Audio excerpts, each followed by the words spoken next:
সব মামলা ইচ্ছা করলেই উইথড্র করা যায় না, এবং মামলা উইথড্র করার ক্ষেত্রে অনেক ক্ষেত্রে, বিশেষ করে যেই মামলায় কনভিকশন হয়ে যায়, সেখানে যে কনভিক্টেড হয়েছে ওনার আবেদন ছাড়া মামলা প্রত্যাহারের সুযোগ নেই। আইন মন্ত্রণালয়ের পক্ষে কোনোভাবেই এটা করা সম্ভব না। তার নামে অনেকগুলো ফেক অ্যাকাউন্ট ছিল, যেহেতু টকশোতে যেতাম, তো একটা ফেক অ্যাকাউন্ট থেকে তৎকালীন মন্ত্রী ছিল শাহজাহান খান, উনি একটা জায়গায় লস্কর নিয়োগ দিয়েছিলেন, তো 90% নিজের জেলার থেকে দিয়েছিলেন মার্শাল্লাহ।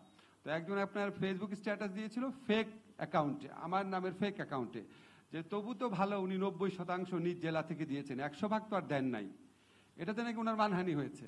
তো উনি টেলিভিশনে প্রকাশ্যে খালেদ মহিউদ্দিনের প্রোগ্রামে প্রকাশ্যে হুমকি দিলেন, আসিফ নজরুলের অ্যাকাউন্ট থেকে এটা হয়েছে, আমি দেখে নিব, প্রকাশ্যে বললেন। খালেদ তাকে বারবার বললো, আরো তো অনেকে লিখছে আপনাকে নিয়ে, মন্ত্রীরা পার্লামেন্টে হাসাহাসি করতেছে, ওই অ্যাকিউজ করছে, সেগুলি কি না, উনি করবেনই মামলা। ওনার ভাগ্নেকে দিয়ে মামলা করানো হলো ফেক অ্যাকাউন্ট, যেটা আমার অ্যাকাউন্টই না। ওনাকে মন্ত্রণালয়ে কোনো সাংবাদিক, জিল্লুর রহমান ছিল, রোজিনা ছিল, ফোন করে জানালো এটা কিন্তু ওনার অ্যাকাউন্ট না, এটা কনফার্ম এটা ফেক অ্যাকাউন্ট।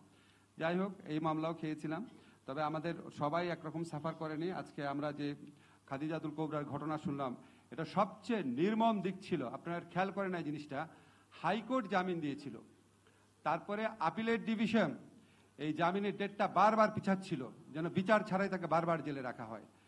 মানে একটা দেশের আপিল বিভাগ, এবং আমি পার্সোনাল কিছু অভিজ্ঞতা আছে, আমি ওখানে ব্যক্তিগতভাবে তখনকার অ্যাটর্নি জেনারেল ছিলেন, ওনাকে বলেছিলাম যে এটা কি করতেছে আপিলের ডিভিশন। উনি যেহেতু নাই, আমি ওনার অবর্তমানে উনি কি উত্তর দিয়েছিল এটা বলতে চাই না। যাই হোক, এই সমস্ত মর্মান্তিক অভিজ্ঞতা ছিল, আমাদের সবার মতামত আমি শুনেছি। আমার মনে হয় অবশ্যই আমাদের ডিজিটাল সিকিউরিটি অ্যাক্ট বাতিল করা উচিত, সেদিকে আমরা যাব।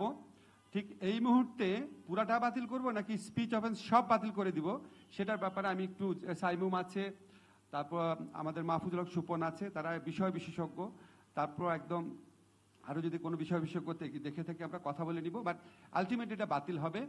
পরবর্তীকালে যখন নতুন আইন হবে, এটার বেসিক অ্যাপ্রোচ থাকবে সাইবার সুরক্ষা দেওয়া এবং নাগরিককে সুরক্ষা দেওয়া বিশেষ করে, এবং সেখানে অবশ্যই আমরা নারী এবং শিশুদের ওনাদের স্পর্শকাতরতা বিবেচনা করে সমাজে, আমাদের মতো সমাজে ওনাদের জন্য স্পেশাল সিকিউরিটি রাখার ব্যবস্থা করব।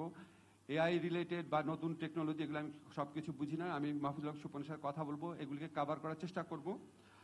আর আমরা এরকম সেমিনার অব্যাহত রাখবো। আরেকটা জিনিস বলে রাখি আপনাদের, যে আমরা এই সাইবার সিকিউরিটি অ্যাক্ট বা এর আগের পূর্বসূরি যে মামলাগুলো ছিল সেগুলি আমরা সব প্রত্যাহারের উদ্যোগ নিয়েছি, কিন্তু আমাদের একটা ধারণা আছে কি, নাগরিক পরিসরে যে একটা আইন মন্ত্রণালয় বা স্বরাষ্ট্র মন্ত্রণালয় চাইলেই সব মামলা উদ্যোগ করে দিতে পারে একবারে, এটা সত্যি না। আপনারা প্লিজ একটু ভালো করে একটু মনে রেখেন, একটা মামলার বিভিন্ন স্তর থাকে, হ্যাঁ, পুলিশ ইনভেস্টিগেশনের স্তর থাকে, তারপর চার্জশিটের পরের স্তর থাকে, আবার কনভিকশন হয়ে গেলে অন্যরকম অবস্থা হয়।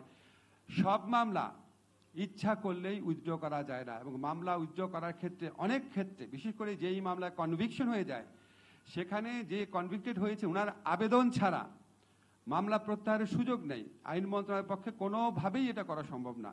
তো আমরা অনেক সময় দেখি, বলে যে এই এত মানে একটা ফ্যাসিস্ট আমলের মামলা, এই মামলাটা কেন উইথড্র করা হচ্ছে না। তো মামলা যদি দোষী সাব্যস্ত হয়ে যায়, দোষী যত ভুয়া মামলাই হোক, ওই ফ্যাসিস্ট গভর্নমেন্টের ফরমাইশি আদালতে যদি দোষী সাব্যস্ত হয়ে যায়, আপনি আমি যতই ভুয়া মনে করি না কেন, ওই মামলাকে চাইলেই আমরা এটা উইথড্র করে দিতে পারবো না। বাদী ওই মামলা যারা দোষী সাব্যস্ত হয়েছেন তাদের আবেদন করতে হবে, তাদের একটা ইচ্ছার প্রকাশ থাকতে হবে, এবং একটা প্রসেসের মধ্যে দিয়ে যেতে হয়। যাই হোক, আমরা ডিজিটাল সিকিউরিটি অ্যাক্টের ক্ষেত্রে ওই প্রসেসগুলো ফলো করার চেষ্টা করব। আমাদের গুড ইন্টেনশন আছে, আমাদের মধ্যে সবার মধ্যে ঐক্য আছে, আমরা জানি কি করতে হবে, কিভাবে করতে হবে, সেটা নিয়ে আমাদের আরেকটু আলোচনার প্রয়োজন আছে। বাট আপনাদেরকে কথা দিতে পারি, আমরা পর্যায়ক্রমে সকল ধরনের কালাকানুন থেকে বাংলাদেশকে মুক্ত করব। আজকে ছাত্র জনতার বিপ্লবের মাধ্যমে যেই বাংলাদেশ গঠিত হয়েছে, বৈষম্যহীন শোষণহীন বাংলাদেশের স্বপ্ন নিয়ে, রাষ্ট্র সংস্কারের স্বপ্ন নিয়ে, আমাদের আইন সংস্কারের মধ্যে তার প্রতিফলন ইনশাআল্লাহ আপনারা পাবেন। ধন্যবাদ সবাইকে।